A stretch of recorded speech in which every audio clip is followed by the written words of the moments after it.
Well, she lost her chance. Like I said in the previous video, I've never really had this bitter mindset when it comes to a woman rejecting me. I don't sit there for days thinking, well, it's your loss. I didn't want you anyway. And I'll let you guys into a little secret. Most of these chicks that reject the man them, they don't give a fuck. And they don't need to give a fuck. Do you know why?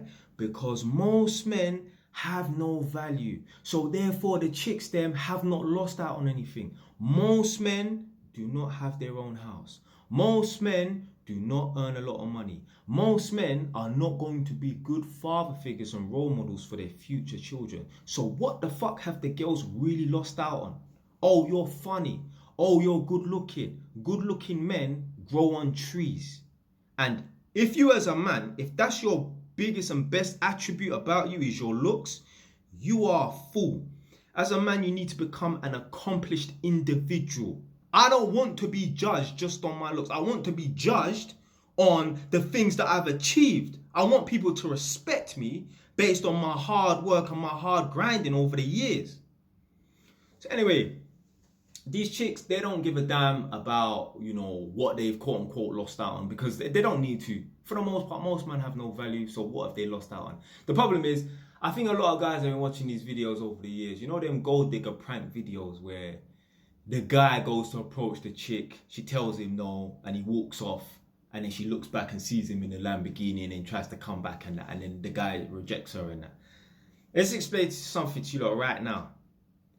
Sometimes people just misjudge situations or misjudge opportunities and that. And women, just look at the types of men that women date. They don't know how to make a good selection. So they wouldn't even know if a good and viable candidate was truly in front of them. Because all of your family members that are females and that, look at the men that they're with. Would you want to trade places with that fool?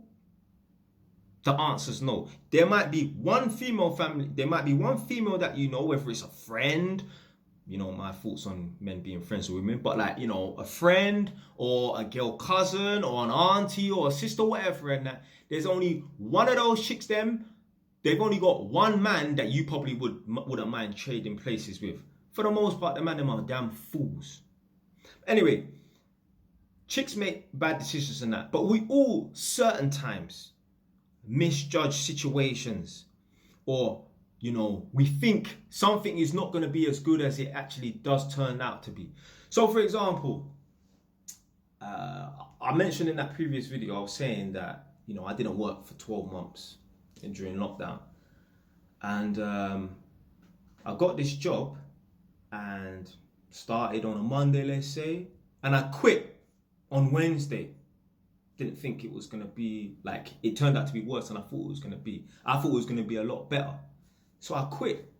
So I was off for a day, and then the following day was Friday, let's say. My coordinator tried to phone me, and then the manager who hired me, he phoned me and that, and they was able to convince me to come back. And I said to the manager, I'm just gonna try it out for 2 weeks. 2 weeks turned into 2 months. 2 months turned into 6 months. 3 years later, I'm still on the contract. And this is the best job I've ever had. Obviously, the infamous Holborn job the infamous Holborn job probably was the best job I had, but this is definitely the second best job I had. The point is, I rejected this job because I didn't think it was as good as it actually turned out to be. Sometimes, what people think is good might not actually turn out to be good. Some people are just wrong about things, and some people, their opinion on things changes.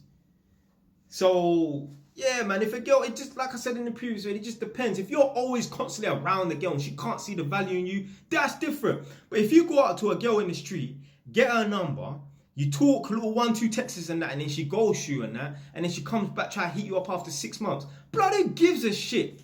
You don't know what this girl was going on with in her personal life and that. She didn't really get to know you. Yeah, so I would not, if I got a girl's number on the street, and we was talking, even if we went out on one day and the girl just whatever and that, blood, you know what, if the girl wanted to come back after 6 months, I wouldn't give a fuck, man. I don't care. I don't think I would care, man. You don't know what's going on with this girl, man. So I don't take rejection personally. But the problem is, people who don't step out their comfort zone. People who have never tried anything. I'm talking about in the business world. They take rejection real personal, you know. I don't take rejection personal. I remember walking around like a damn fool with a light from the Habitat store that I created a plug. So the flex cable, I'm starting to get my electrical explanation now. But anyway, I got a light and I put a plug on it so that I could go into shops, plug it in and show people. And I was rolling up in shops, community centres. I even rolled up inside the nail shop. Imagine, I was walking down the road with a stationery box with this light in it, like it was a trolley. And I walked into the nail shop, bare gal in there and I'm trying to sell the Vietnamese people I liked. The gal then probably thought I was a damn fool. That's cool. I'm sitting on 5 properties. I want to know how many properties and how much money their current man is earning. I want to know if their current man will be a good father figure for their children. I want to know if they do have a child by this man, are they currently in a relationship with him, or are they a single mum and that? So yeah, people can laugh at you and you could get rejected. That who cares? Who gives a damn? Yeah, it don't matter, man. But yeah, man, if I met up with a gal and I went out on one date with her and then it just fizzled out and then she wanted to hit me up after 6 months and that, blah, I ain't no hard feelings, man. No hard feelings. Man, them are acting like bad things ain't fucking happened to them. Listen, you think I'm gonna give a fuck about a girl turning me down and wanting to hit me up after 6 months? Don't get it twisted, yeah? If I was gonna link up to go on a date with her and she said, no, I'm going out with someone else, fuck you. That's different. That's different. But bro, I had bad things happen to me, yeah? You think I care about a girl turning me down? Bro, I've been stabbed. Yeah, what the fuck, man? I'm lying in hospital. I've been rushed how many times? I must have bare fights. And if you're not worried about a girl turning me down, man's been rejected. People, I remember I used to try and pitch business ideas and that. People would just smile up in my face. I know they're really laughing at that. I'm sitting on more properties than any of these people that were laughing at my ideas. Then people there, even probably the Chinese people, the Vietnamese people inside the nail shop. What the fuck's this guy doing? Selling us a light and that. Bro, I got more properties than you. One of the man them, well, nah, it weren't really the man them. He was man them, but he weren't man them and that. So basically, the reason why I say he weren't man them was, in my area, Edmonton and that, yeah, like, there was a few youths and that, they thought there was a little bit bad and that, but basically, when beef really started getting, kicking off and man them started to get mash up and stab up and that, these man just disappeared, didn't it? But anyway, one of the quote-unquote so-called man them, I was standing outside B&Q in Enfield and I created these business leaflets to try and promote my electrical business. And I was literally standing up outside B&Q on a Sunday looking like some real Jehovah's church boy witness, yeah? Handing out these leaflets.